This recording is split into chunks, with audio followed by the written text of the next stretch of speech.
Hey, what's going on? It's Jonathan Riggins with Rigid Tactical, and today we're filming another episode of Straight Outta The Box.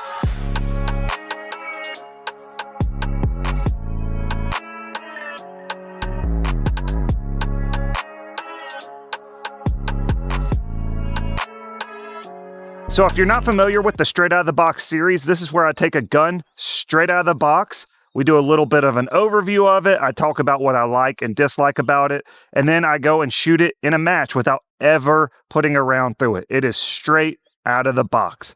And then afterwards, I give my thoughts and feelings about the pistol, what it would be good for, maybe if it's for competition based, maybe it's carry based. And so today we have a really special pistol. This is the Canik Mete MC9 Prime. This is the first Canik made in America. Let's get into the overview real quick. All right, so here's the case right here that it comes with. It's really nice. It's actually pretty small compared to something like the Canik Rival S. Has your handle on there, some nice latches, and it is solid. It's definitely going to keep your gun safe if this is what you want to travel with it in. So the case is chock full of different accessories. Comes with your little pistol lock. You have a speed loader with your extra mag, a G-code holster, which we'll look at that a little bit later. The MC9 has a mag already in it. This is a little cool tool that it ships with. Looks like a little gun. Has some bits down here. You just remove that. Will come with your mounting screws for optics, as well as some bits and stuff in there. You have a couple back straps, so if you don't like the small back strap that's on there, probably a medium and a large. So in the bottom, you have another part of the holster. This is the G-code paddle. You have a wire brush, another tool, and then a push rod. Let's go over the pistol real quick. So here we have the Mete MC9 Prime. I actually really like this gun. Pistol looks really good, feels really good in the hand. You know, the grip and everything feels great. Mag release, slide release. Just right there, easy to get to.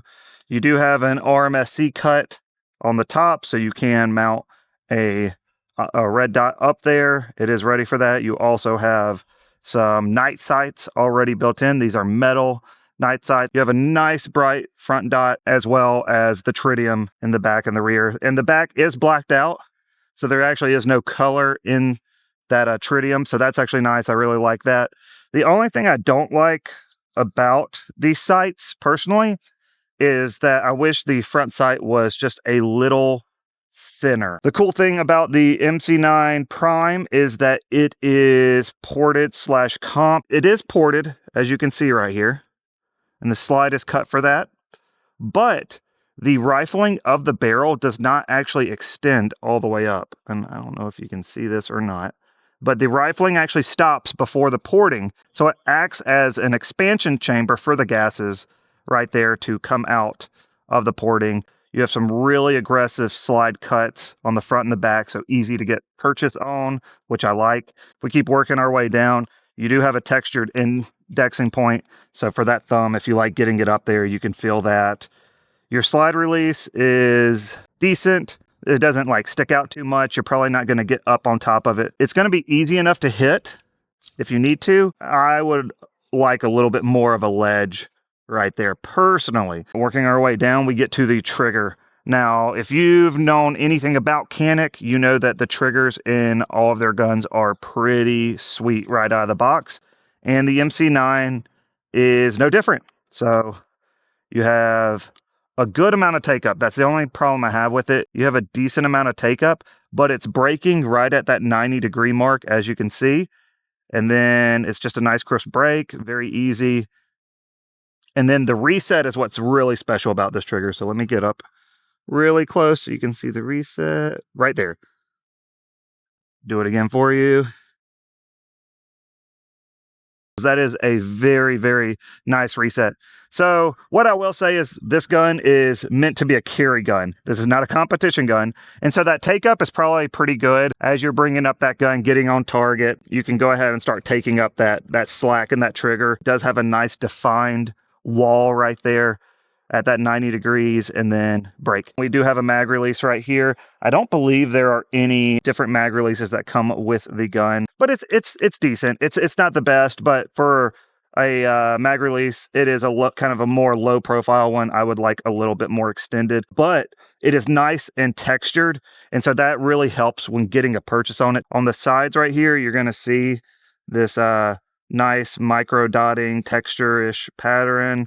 On the back, you'll see same. But on the back strap and the front, you have a little bit more aggressive pattern.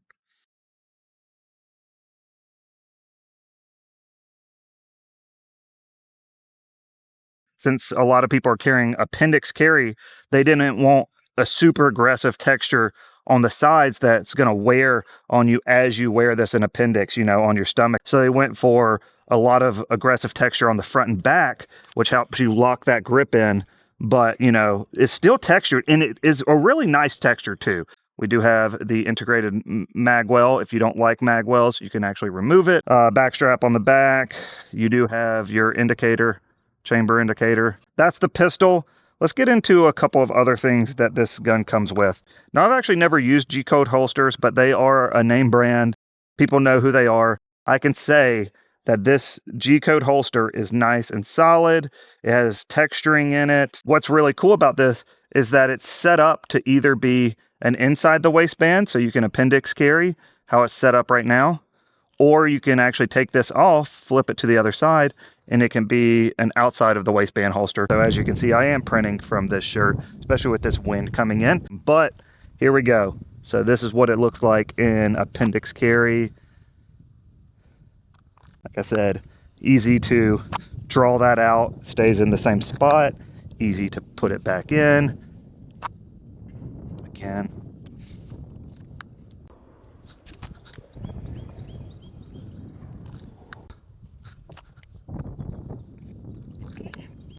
But yeah, if you want to buy a gun and not have to worry about getting a holster for, you know, a little bit until you're ready to spend some money on, you know, a more expensive carry setup, then yeah, this will work.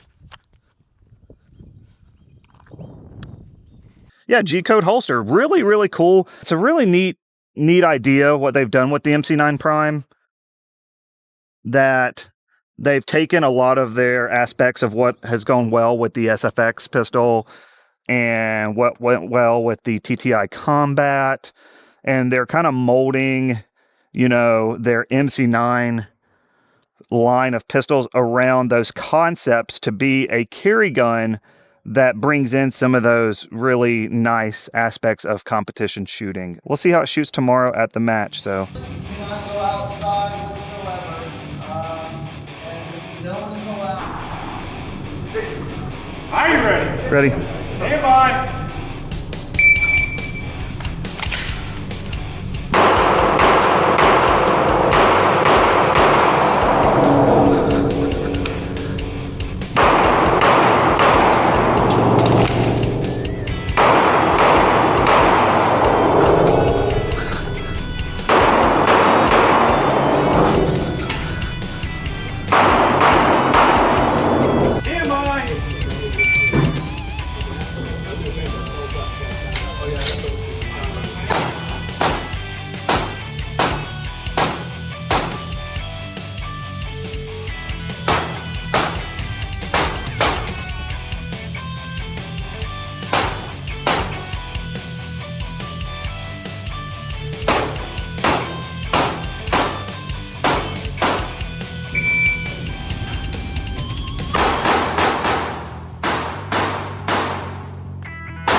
So first off, the pistol does feel extremely good in the hand.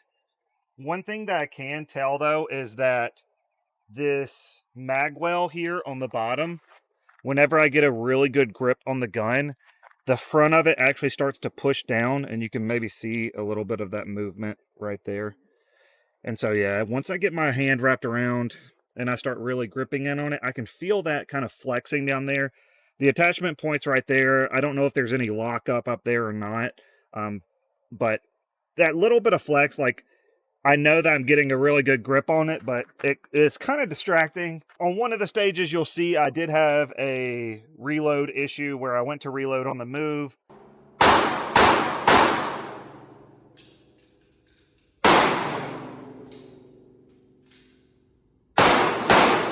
I don't think that was really the gun's fault. I think what happened is whenever I went to insert, I didn't actually slap it up in there. I just kind of inserted it and went, and it just didn't get fully in there. And so had to tap rack and get back to work with it. The gun tracked really well, so I feel like the porting on this worked flawlessly, keeping the gun really flat. You'll see that in the video.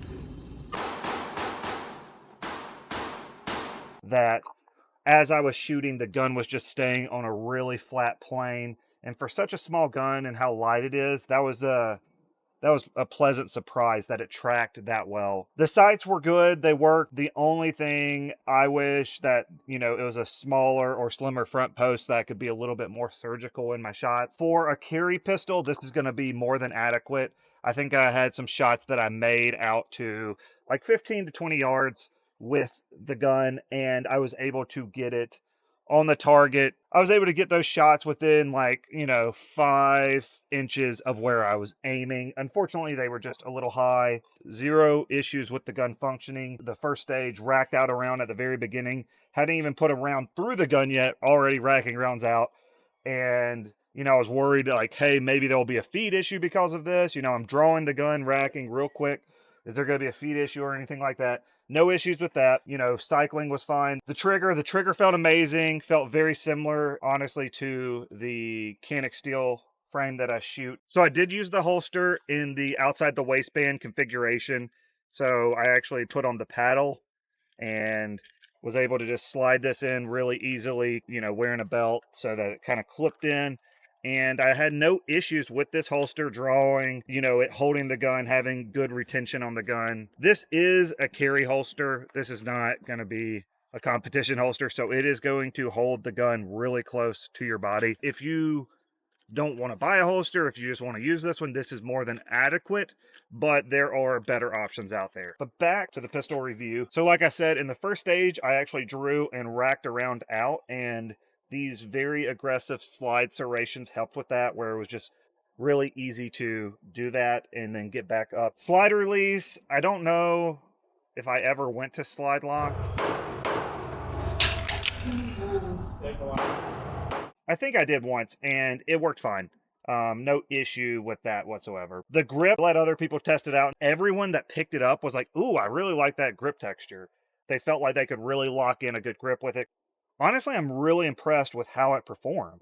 I could compete with this. It is good enough to compete with. I was really blown away with how good this trigger is, how good the gun tracked. I mean, like I said, it feels great in the hand. The design of the grip textures, the more aggressive on the front and the back and less aggressive on the sides. I like that. It still allows me to get such a good grip on it. You have the indexing point up there, so when you get up there, you can actually feel. I'm a very tactile person. It's so, what something feels like in my hand is a big determination on if I like it or not. And so, yeah, this just feels really good in the hand. Did I dislike anything about this pistol? Maybe, like I said, I'm a tactile person, so, this not being locked in fully, the magwell, where it can kind of bend and stuff, maybe that was one of the only things that kind of irritated me a bit, because I felt it every single time I really clamped down on the gun. Honestly, if you're looking for a carry pistol, that's going to be my carry pistol. Yeah, I'm looking forward to shooting this more down the road. I feel very confident in using this gun now. That's it. That's the Canik Mete MC9 Prime review, straight out of the box. Hopefully you liked it, and stay tuned for the next one. Let me know what you think in the comments, and yeah, that's all I got. I'll catch y'all later. Peace.